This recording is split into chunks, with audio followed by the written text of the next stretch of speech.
Senator from Louisiana.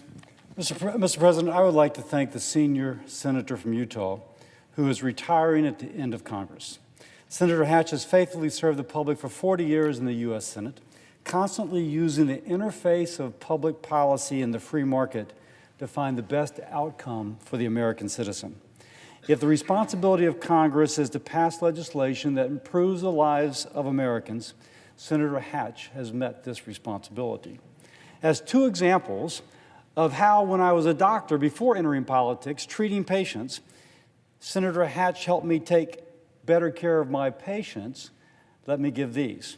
The Hatch-Waxman Act leveraged the free market to increase the availability of generic drugs, more affordable medicines.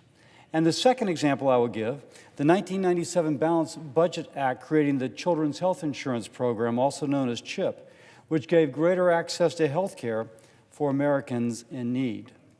That benefited me as a doctor taking care of my patients. As a senator, it was an honor to work with him this past year to reauthorize the CHIP program and to continue efforts to make prescription drugs more affordable. On a personal note, shortly after joining the Finance Committee, Chairman Hatch sent me a letter welcoming to the committee and making his office available to help in any way his office could. Now, if there is a defining characteristic of Senator Hatch, is that he listens. Whether fellow senators, the people of Utah, or the people of the United States, Senator Hatch listens and works to find a mutually beneficial outcome. This happened when the federal government came after a company in Prairieville, Louisiana, the Volks Construction Company, for a record violation occurring well beyond the government's legal authority. The District of Columbia Circuit Court of Appeals stepped in, unanimously ruled to stop the government overreach, but the Obama administration issued a rule to permit the practice despite the D.C. Circuit Court ruling. Knowing that this was an important issue for companies in my state, as well as in the rest of the country, Chairman Hatch worked with me to lead legislation to permanently protect businesses from this kind of government abuse of power. Again, using the free market or protecting the free market from government abuse. Another example I'll give will be during tax reform when Senator Hatch listened to colleagues' concerns and ideas about how to improve the Tax Cut and Jobs Act bill to give our company the tools to succeed. The final product was better for it. He worked with me to strengthen and preserve the historic tax credit, which is instrumental in over 780 restoration projects in Louisiana.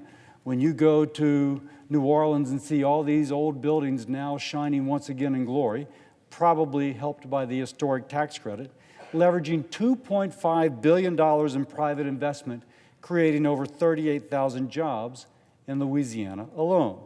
Again, marrying, if you will, the free market with public policy. The last issue that I will mention of the many that I could is the following.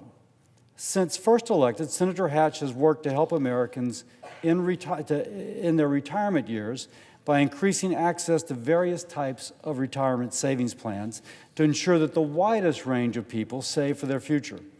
His legislation gave businesses, particularly smaller businesses, the tools needed to offer retirement plans to workers at the lowest possible cost, leveraging the interface of government policy with the market to improve the lives of many in their retirement.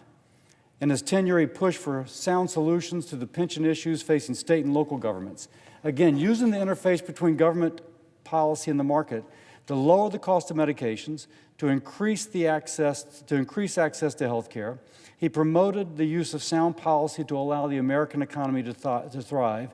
It is this work that those of us who remain in Congress must now pick up and continue. Scripture says that the greatest among you shall be your servant. We've been blessed to have had Senator Hatch's wisdom and leadership in the Senate. We've been blessed to have his wisdom and leadership for our country, and we thank him for his great service to the people of Utah, to the people of Louisiana, to all Americans. Thank you, Mr. President, and I yield the floor.